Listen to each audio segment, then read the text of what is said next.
ሰላም በመላው ዓለም የምትገኙ ውድ አድማጭ ተመልካቾች እንደምን አላችሁ? ዛሬ መስከረም 15 ቀን 2018 ዓ.ም የወሩ ኩሌታ ላይ እንገኛለን። ውድ አድማጭ ተመልካቾች በመላው የአማራ ምድር ከፍተኛ ለአስጨራሽ አውደ ውጊያዎች እየተካሄዱ ይገኛሉ። የአማራ የህልውና ትንቅንቅ በአዲስ ዓመት አዳዲስ ጀብዶችና ድሎችን እያስመዘገበ እንደቀጠለ ነው። ትላንትና የጀመረው የዘመቻ አርበኛ ደማሊ ወይም አባ ናደው በምስራቅ አማራ ቀጠና ሚኒልክ እዝ ዛሬም ተጠናክሮ የቀጠለ ሲሆን እጅን በአፍ የሚያስጭኑ ጀብዶች ዛሬም ሲፈጸሙ ውለዋል። የዛሬ አውደ ውጊያ ውሎ ምን እንደሚመስል የተገኙ ድሎች አጠቃላይ መረጃዎችና ሁነቶችን በተመለከተ የአማራ ፋኖ ብሔራዊ ኃይል የሰሜን አማራ ቀጠና የበላይ ዘለቀ እዝ የህዝብ ግንኙነት መምሪያ ኃላፊ አርበኛ ዮሐንስ ንጉሱ በቀጥታ የስልክ መስመራችን ላይ ይገኛል። በርካታ ሚዲያዎች ደግሞ ይህንን የዛሬ ታላቅ ጀብዶ ለዓለም አቀፉ ማህበረሰብ ለማብሰር የሚዲያ አባላትና ሙያተኞች ተሰባስበው እየጠበቁ ይገኛሉ። ጤና ይስጥልን አርበኛ ዮሐንስ ንጉሱ እንደምን አለህ? በቅድሚያም በምስራቅ አማራ ለተገኘው ታላቅ ጀብዱና ድል እንኳን ደስ ያለህ እያልኩኝ ለአድማጭ ተመልካቾቻችን ደግሞ ዝርዝር ሁነቱ ምን እንደሚመስል እንድታበስርልን ጋብዛለሁ። መጀመር ትችላለህ። መልካም። በቅድሚያ በተገኘው ድል እንኳን አብሮ ደስ ያለን፣ እንኳን ደስ ያላችሁ።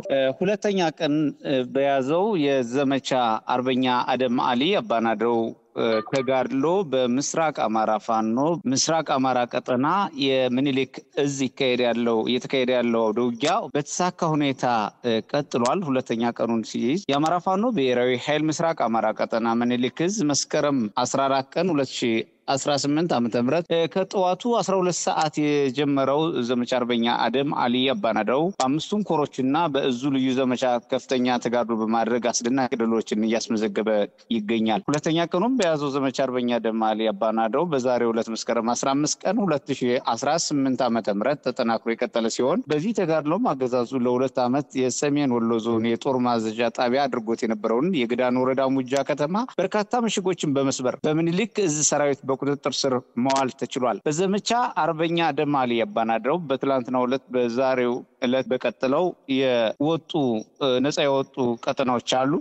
ሰሜን ወሎ ዞን ግዳን ወረዳ ዋና መቀመጫ የሆነችው ሙጃ ከተማ ጨምሮ ሙሉ ለሙሉ ወረዳው በፋኖ ቁጥጥር ስር ገብቷል። ሰሜን ወሎ ዞን ጋዞ ወረዳ መቀመጫ የሆነችው እስታይሽ ጨምሮ ወረዳው ሙሉ በሙሉ በፋኖ ቁጥጥር ስር ገብቷል። ሰሜን ወሎ ዞን ራስ አንጎት ወረዳ መቀመጫ የሆነችውን አሁን ተገኝ ከተማን ጨምሮ ሙሉ በሙሉ በሰራዊታችን ቁጥጥር ስር ገብቷል። ሰሜን ወሎ ዞን ላስታ ወረዳ ብልባላ ከተማን ጨምሮ ከሹልማ ሻሃ ቀበሌ ውጭ በፋኖ ቁጥጥር ስር ገብቷል። ሰሜን ወሎ ዞን ጉባላፍቶ ወረዳ ከወልዲያ ከተማ ውጭ ያለው ሙሉ በሙሉ በፋኖ ቁጥጥር ስር ገብቷል። ሰሜን ወሎ ዞን ዳውንት ወረዳ ዋና መቀመጫ የሆነችው ኩርባ ከተማን ጨምሮ ወረዳውን ሙሉ በሙሉ በፋኖ ቁጥጥር ስር ማስገባት ተችሏል። በዚህ በቀጠለው ተጋድሎና አስደናቂ ድል ሰሜን ወሎ ዞን ዋላ ወረዳ ከኮን ከተማ ውጪ ያለው ሙሉ ለሙሉ በፋኖ ቁጥጥር ስር ገብቷል። ሰሜን ወሎ ዞን መቄት ወረዳ ከፍላቂትና ገራገራ ከተማ ውጪ ያለው ሙሉ በሙሉ በተመሳሳይ በፋኖ ቁጥጥር ስር ውሏል። ፍላቂትና ገረገራ ከተማ ላይ ትንቅንቅ እየተደረገ ይገኛል። አጠቃላይ በቀጠናው ውጊያውና ትንቅንቁ አሁንም እንደቀጠለ ሲሆን ከመረጃው ብዛት የተነሳ በቁጥር እያንዳንዳቸውን ግንባሮች በዝርዝር አላቀረብንም። ዘመቻ አርበኛ አደም አሊ ቀጥሎ የ12ኛ ክፍለ ጦር ዋና አዛዥ ሲቆስል ምክትሉ ተማርኳል። የ12ኛ ክፍለ ጦር ምክትል አዛዥ ተማርኳል። 15 ፓትሮል አምቡላንስ እንዲሁም 2 ኦራል ተማርኳል። እነዚህ ወታደራዊ አገልግሎት ለውጊያ አገልግሎትም ለእንቅስቃሴ አገልግሎትም ይጠቀምበት የነበረው የአብይ አህመድ ሰራዊት ተማርኳል ማለት ነው። 721 ጠላት በዛሬው ዕለት ተደምስሷል። 188 በላይ ደግሞ ተማርኳል። አሁንም ድረስ ተንጠባጥቦ የነበረው ኃይል እጁን እየሰጠ ስለሚገኝ የምርኮኛው ቁጥር ከዚህ በላይ የሚያሻቅብ ይሆናል። ሁለተኛ ቀን ዘመቻ አርበኛ አደም አሊ አባናደው በታላቅ ድል አሁንም እንደቀጠለ ነው። አማራ ፋኖ ብሔራዊ ኃይል ምስራቅ አማራ ቀጠና ሚኒልክ እዝ መስከረም 14 ቀን 2018 ዓ.ም ከጧቱ 12 ሰዓት የተጀመረው ዘመቻ አርበኛ አደም አሊ አባናደው በአምስቱም ኮሮችና በእዙ ልዩ ዘመቻ ከፍተኛ ተጋድሎ በማድረግ አስደናቂ ድሎችን ነው እያስመዘገበ እየቀጠለ የሚገኘው። ሁለተኛ ቀኑን በያዘው ዘመቻ አርበኛ አደም አሊ አባናደው በዛሬው ዕለት መስከረም 15 ቀን 2018 ዓ.ም ተጠናክሮ የቀጠለ ሲሆን በዚህ ተጋድሎም አገዛዙ ለሁለት ዓመት የሰሜን ወሎ ዞን የጦር ማዘዣ ጣቢያ አድርጎት የነበረውን የግዳን ወረዳ ሙጃ ከተማ በርካታ ምሽጎች በመስበር በምኒልክ ሰራዊት በቁጥጥር ስር የዋለ መሆኑ ቀደም ብለን ገልጸናል።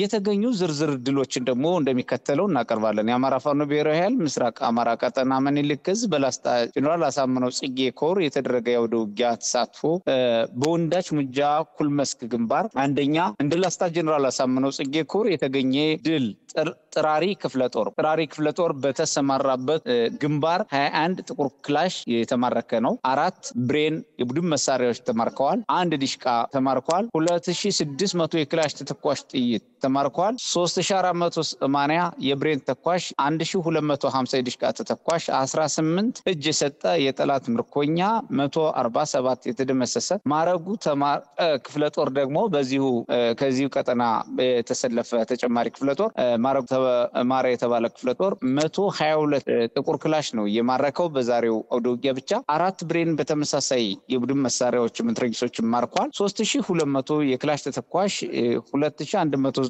የብሬን ተተኳሽ፣ 3264 የዲሽቃ ተተኳሽ፣ 59 ምርኮኛ፣ 256 የተደመሰሰ ጠላት አለ በዚህ ግንባር። 24 የሞርተር ተተኳሽ ተከዜ ክፍለ ጦር 59 ጥቁር ክላሽ፣ 3 ብሬን፣ 1850 የክላሽ ተኳሽ፣ 2940 የብሬን ተተኳሽ፣ 44 ምርኮኛ እጅ የሰጠ የጠላት ኃይል ማርካለች።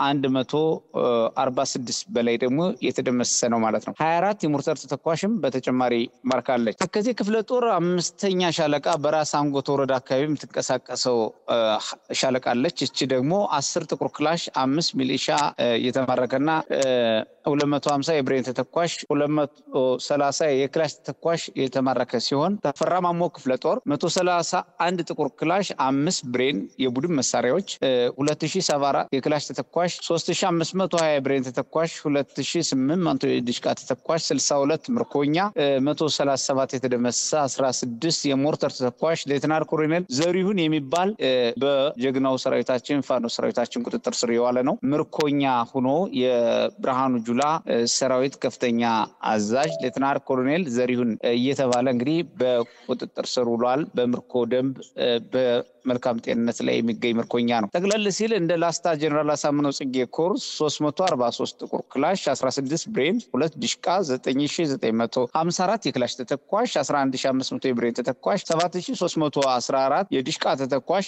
716 የተደመሰ 188 ምርኮኛ። በአማራ ፋኖ ብሔራዊ ኃይል ምስራቅ አማራ ቀጠና ምኒልክ ዕዝ በዛሬው ዕለት የተማረከ ንብረት በተመለከተ 15 ፓትሮል ተሽከርካሪ ወታደራዊ ተሽከርካሪዎችን እና አምቡላንስ፣ 2 ኦራል ወታደራዊ ተሽከርካሪ ተማርኳል። በዘመቻ አርበኛ አደም አሊ አባናደው በ5 ኮሮች በእዙ ልዩ ዘመቻ ነፃ የወጡ ቦታዎች ሰሜን ወሎ ዞን ግዳን ወረዳን ጨምሮ ቀደም ብዬ ጠቀስኳቸው በሙሉ ነፃ ወጥተዋል። በቀጠናው ተጠናክሮ የቀጠለው አውደ ውጊያ አሁንም ጠላት እየፈረሰ ጠላት እየተመታ እየተማረከ ያለበት ሁኔታ ተጠናክሮ እንደቀጠለ ነው።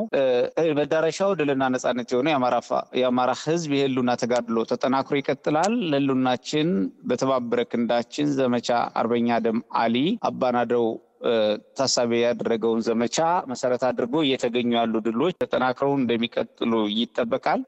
በተገኘው ድል ለተደሰተ ሰራዊታችን እንደዚሁም ህዝባችንና የአማራ ህዝብ ትግል ደጋፊ በሙሉ እንኳን ደስ ያላችሁ እያለን የዕለቱን መረጃ አጠናቅቃለሁ። መስከረም 15 2018 ዓመተ ምህረት አርበኛ ዮሐንስ ንጉሱ አመሰግናለሁ። ጅጋርገን እናመሰግናለን አርበኛ ዮሐንስ ንጉሱ ላደረስከን መረጃ። በተጨማሪነት ግን ሐሳብን ብታካፍለን የምንወደው እንግዲህ የምስራቅ አማራ ቀጠና የምኒልክ ዕዝ ከአሉት 5 ኮሮች መካከል በዛሬው ዕለት የግዙፉ ላስታ አሳምነው ኮር ብቻ ነው የዛሬዎቹን ሁሉ ጀብዶ የፈጸመው። ሌሎቹ 4 ኮሮች እስካሁንም ድረስ በአውደ ውጊያ ላይ ስለመሆናቸውና በቂ መረጃዎችም ተዘርዝረው ተቆጥሮ ስላላለቁ ለአድማጭ ተመልካቾች ይፋ አልሆኑም። አጠቃላይ እንግዲህ ትላንትና ዛሬ በ2 ቀን በፈጀው የዘመቻ አርበኛ አደም አሊ ወይም አባናደው ነው። ዘመቻ ሁለተኛ ቀን በዚህ ደረጃ ይገኛልና ያገዛዙ ሰራዊት በምን ያክል ቁመናና የስነ ልቦና ስብራት ላይ ሊሆን ይችላል ተብሎ ይታሰባል? የፋኖ ኃይልስ አሁን ላይ ያገኙ ከሚገኙት ድል ተመርኩዞም ያሉበት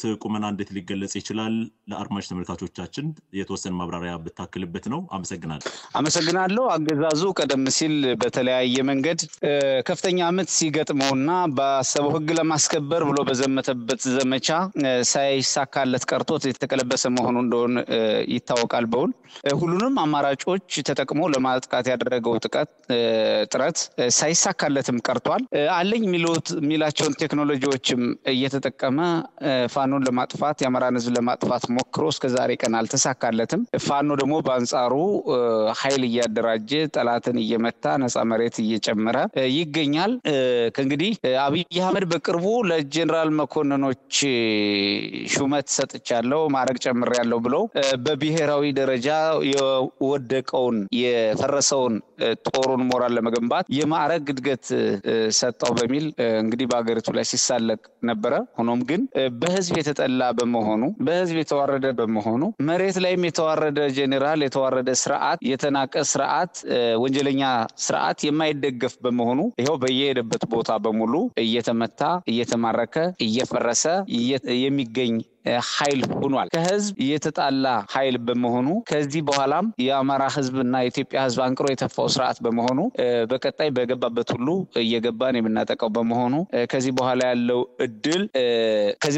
እድል ሌሎች አማራጮችን ከመሞከር ይልቅ በተሰለፈበት ወታደራዊ አማራጭ የሚያሳካው አንዳችም ድል የለም፣ ሊኖርም አይችልም። ስለዚህ በዚህ ሽንፈት ራሱን ገምግሞ አንደኛ ሰራዊቱን ራሱን ሊያድን ይገባዋል። በአብይ አህመድ ተገዶም ሆነ ወዶ የተሰለፈ የሰራዊት አባልም አመራርም ራሱን ሊያተርፍ ይገባዋል። ከዛ ውጭ ግን ፍትሃዊ የሆነው የአማራ ፋኖ ትግል እያጠቃው እያጸዳው እየበተነው እየደመሰሰው ከጥቅም ውጭ እያደረገው እንደሚቀጥል ግን ምንም ጥርጥር የለውም። በሌሎች ቀጠናዎችም ሲደረጉ ይቆዩም አጠቃላይ ሰራዊቱ ከዚህ በላይ ጉዳት እንዳይደርስበት እጅ ቢሰጥ ጥሩ ነው። ይሄ ሁሉ ሲካሄድ ህዝብ ያልደገፈው ነው። ሰራዊቱ ህዝብ የጠላው ስለነበር የትኛውም አይነት ቦታ ላይ የህዝብ ድጋፍ ስላልነበረው በሁሉም ቦታ እየተመታ እጅ እየሰጠ ነው የሚገኘውና እጅ የሰጠውን ሰራዊት እልል እያለ ፋኖ ሲገባ እልል እያለ የሚቀበል ይሄ አገዛዝ ሲወጣ ደግሞ እና ሲማረክ ደግሞ እየፎከረ የሚቀላቀል ህዝብ ነው ያለውና ከዚህ አንፃር ተስፋ በሌለው ውስጥ ከሚዳክሩ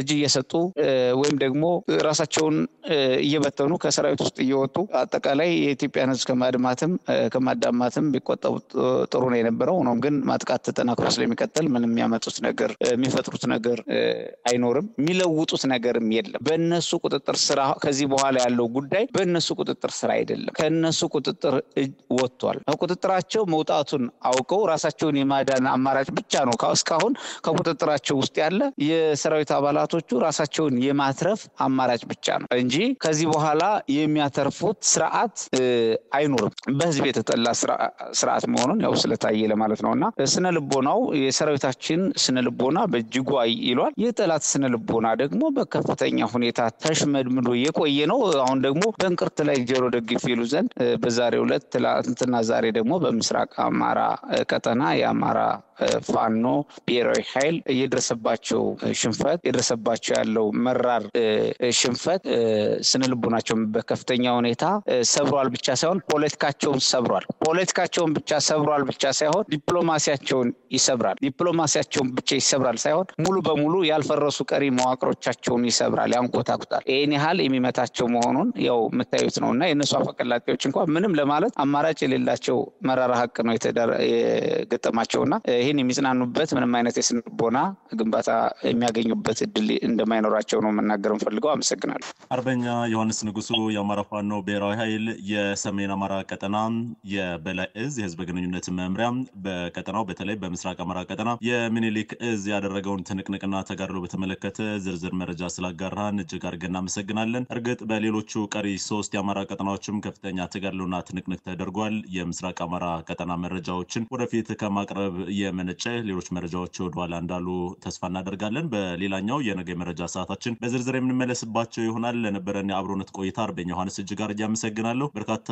የሚዲያ አባላትም መረጃውን ለማድመጥና ለተቀረው ዓለም በአማራ ህዝብ ዘንድ እየተፈጸመ የሚገኘውን የመንግስት መርዘር ጭፍጨፋ እንደዚሁም በአማራ ህዝብ የህልውና ተጋድሎ የተገኙ ድሎችን ለማብሰር በቀጥታ ስለተገኛችሁና መረጃውንም ስለወሰዳችሁ እጅግ አድርገን እናመሰግናለን። በነገ የመረጃ ሰዓት ዳግም እንገናኛለን። በያላችሁበት ሰላም እንድትቆዩ ተመኝተናል። መልካም ጊዜ